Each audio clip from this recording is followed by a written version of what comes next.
پی پی کو رن کرنا چاہتی تھی، تو تب بھی ان کے لیے مشکلات آئی تھی، اور وہ ایک طرح سے گیم آف تھرونز بن گئی، کیونکہ جو ذوالفقار جو جو جو جو ان کے بیٹے تھے دوسرے، ان میں بھی یہ تھا، ٹھیک ہے نا، تو کہ وہ بنے بہرحال میر مرتضی بھٹو میرے خیال سے ہو، اور انہوں نے جو ہے عام لوگوں کی ماس موومنٹ کو لیڈ کیا اگینسٹ ملٹری رولر، جو کہ آپ نام دیں گے ارشاد، ٹھیک ہے نا، تو یہ جو ارشاد ہے جو ملٹری رولر تھا، جب وہ بنگلہ دیش کو رول کر رہا تھا، تو انہوں نے اس کے خلاف پروٹیسٹ، ماس موومنٹ کہتے ہیں لوگوں کو، جیسے آج کل جو سہیل آفریدی ہیں خان صاحب کی رہائی کے لیے ابھی وہ لاہور گئے تھے، ابھی انہوں نے اناؤنس کیا کہ وہ بنگلہ دیش اور بلوچستان سندھ کا بھی دورہ کریں گے، لوگوں کو موبلائز کریں گے، اور پلیڈ اے کی role in democracy in 90s۔ اگر ان کی ہم بات کریں پولیٹیکل کیریئر کی اور پرائم منسٹرشپ کی، تو یہ پرائم منسٹر بنی ہے پہلی سٹنٹ میں 1991 سے لے کر 1996 تک، اور دوسری دفعہ جب وہ پرائم منسٹر بنی 2001 سے لے کر 2006 تک۔ اچھا، یہاں پہ پی ایم ایسا نہیں پاکستان کی طرح، جب کوئی پی ایم آج کے ٹائم تک بھی کوئی پی ایم اپنا ٹینیور پاس نہیں کر جائے، یہاں ان کے ایئرز دکھا رہے ہیں کہ انہوں نے اچھا وقت ایز اے پی ایم گزارا ہے۔ انہوں نے ایڈوکیٹ کیا کہ پارلیمنٹری ڈیموکریسی ہو، نیشنلزم ہو، strong military and Islamic identity ہو، اور ان کی گورنمنٹ کرپشن اور ویک گورننس کے بھی چارجز فیس کیے ہیں۔ اچھا، ریلیشن آپ دیکھیں کہ relation as compare to India انہوں نے ترجیح پاکستان کو دی ہے۔ یہاں آپ دیکھ سکتے ہیں کہ ریلیشنز آفن ٹینس ہوتے تھے، اور آج کے ٹائم بھی اچھا، آج انڈیا کے ساتھ ایک طرح سے ٹریجڈی یہ ہے کہ وہ یہ تو نہیں چاہیں گے کہ جماعت اسلامی آئے، وہ یہ بھی کیونکہ وہ اور فیوریبل ہے پاکستان، اور یہ جو ینگ لیڈرز ہیں جو کہ مانتے ہیں کہ بنگلہ دیش کے اندر بہت انٹرفیرنس ہے انڈیا کی، ابھی جو عثمان ہادی کی ڈیتھ ہوئی ہے وہ بھی وہ انڈیا پہ کہتے ہیں، سب کچھ وہ انڈیا پہ کہتے ہیں، وہ یہ بھی نہیں چاہیں گے کہ یہ نیشنل سٹیزن پارٹی ہے،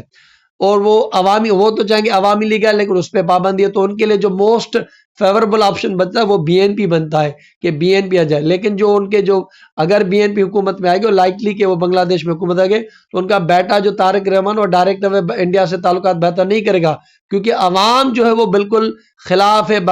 انڈیا کے خلاف، کیونکہ وہ مانتے ہیں کہ انڈیا جو ہے وہ بہت انٹرفیئر کرتا ہے ان کے پولیٹکس کے اندر، تو وہ لمیٹڈ رکھیں گے، پاکستان کے ساتھ وہ اچھا رکھیں گے، ہاں وہ رائٹ اوے انڈیا کو ریجیکٹ بھی نہیں کریں گے، کیونکہ انڈیا ایک بہت بڑا کنٹری ہے، ان کا نیبرنگ کنٹری ہے، تو ان کی بہت آنا جانا ہوتا ہے، تو ان سے بھی ان کے تعلقات مینٹین کرنا بہت ضروری ہوتے ہیں۔ آپ جب سیاست کرتے ہو روڈ پہ ہو تو الگ بات کرتے ہو، لیکن جب آپ آفس میں آ جاتے ہو تب آپ کے لیے چیزیں الگ بن جاتی ہیں۔ تو بی این پی گورنمنٹ جو کہ لیس کوآپریٹو دیکھی جاتی ہے، اسکیپٹیکل، کیونکہ انڈیا خود کو میں نے بتایا نا کہ وہ معتبر مانتا ہے۔ شیخ حسینہ اور آج کے ٹائم لوگ تو یہ کہتے ہیں کہ شیخ حسینہ کو واپس کرو، تو بی این پی آج کے ٹائم میں بھی اگر آ رہی ہے تو انڈیا سے وہ اچھے تعلقات نہیں کریں گے۔ پاکستان سے دیکھیں، Khaleda Zia maintained relatively warmer relation with Pakistan as compare to India, اور انہی کے جب یہ دور حکومت تھی تو ہمارے جو اس ٹائم کے مشرف تھے وہ وہاں وزٹ کرنے گئے تھے، تو ہم نے یہ دیکھا ہے سارک کو انہوں نے سپورٹ کیا۔ شیخ حسینہ تو سارک پہ وہ لائن لیتی تھی جو ان کے چاچا جان تایا ابو جان نریندر مودی صاحب کہہ لیتے تھے، لیکن یہ سارک پہ ہمارے کچھ نہ کچھ بات رکھ لیتی تھی، ٹھیک ہے نا، as compare to Sheikh Hasina. Khaleda Zia اور شیخ حسینہ دونوں نے کمپیٹ کیا، دونوں عورتیں ہیں، دونوں کی پارٹی تھی، دونوں نے کیا ہے، اور ان کے اوپر جو الیکشنز وغیرہ ہوتی تو یہ کہا جاتا تھا بیٹل آف بیگمز ہیں، ڈیپ پرسنل اینڈ آئیڈیولوجیکل دونوں میں رائیولری ہیں۔ خالدہ ضیاء جو ہے وہ نیشنلزم میں یقین کرتی ہے، وہ کنزرویٹو، شیخ حسینہ جو عوامی لیگ سیکولر ہے اور پرو انڈیا ہے، ان کا یہی مسئلہ ہے، ٹھیک ہے نا، تو وہ پرو انڈیا ہے۔ ان کو اریسٹ کیا گیا تھا 2018 میں corruption charges, B N P نے کلیم کیا کہ یہ پولیٹیکل موٹیویٹڈ ہے، ان کی جب پھر تبھی سے ہی طبیعت خراب تھی، اور وہ جو ایکٹیو پولیٹکس تھی 2008 سے وہ اس سے دور ہو کی تھی، پارٹی ان کی لیڈرشپ کے بغیر ویکنڈ ہو گئی۔ یہ تو ایک بلیسنگ ڈسگائز ہو گیا کہ عوام اٹھ کھڑا ہوا اور شیخ حسینہ کو انڈیا بھاگتے بھاگتے ہیلی کاپٹر میں چھوڑنا پڑا، تب جا کے جو ہے وہ بی این پی کے لیے بھی جگہ بنی ہے، کیونکہ وہاں پہ کوئی اور آپشنز اتنا جلدی کچھ ہے نہیں۔ تو یہ جو ڈیتھ ہوئی ہے خالدہ ضیاء کی، اینڈ آف ایک بنگلہ دیشی پولیٹکس کے اندر، بنگلہ دیش کا جو بی این پی ان کا ایک 4 منسٹر کا لیڈر چلا گیا, ابھی ان کا بیٹا آیا تو ہم دیکھیں گے کہ بیٹا وہ ریوائیو کرتا ہے کہ نہیں کرتا. ایک ان کو اچھا موقع ہے کیونکہ شیخ حسینہ اور عوامی لیگ دونوں نہیں, دونوں کے لیے ہاسٹائل انوائرمنٹ ہے. جماعت اسلامی اور جو جماعت اسلامی ہے لیکن جو دوسری پارٹی ہے نیشنل سٹیزن بھی وہ ینگ ہے, تو مے بی وہ کنگ میکر بنے. بہرحال جو پارلیمنٹ ہوگی وہ ہنگ پارلیمنٹ ہوگی, اور اس میں جو ہے آپ دیکھیں گے کہ سارے جو پولیٹیکل پارٹیز ہیں ان کے لیڈران اور سب کا ہوگا. اس میں یہ بھی پارٹی بھی ہوگی, بی این پی, جماعت اسلامی بھی ہوگی, اور یہ بھی, کیونکہ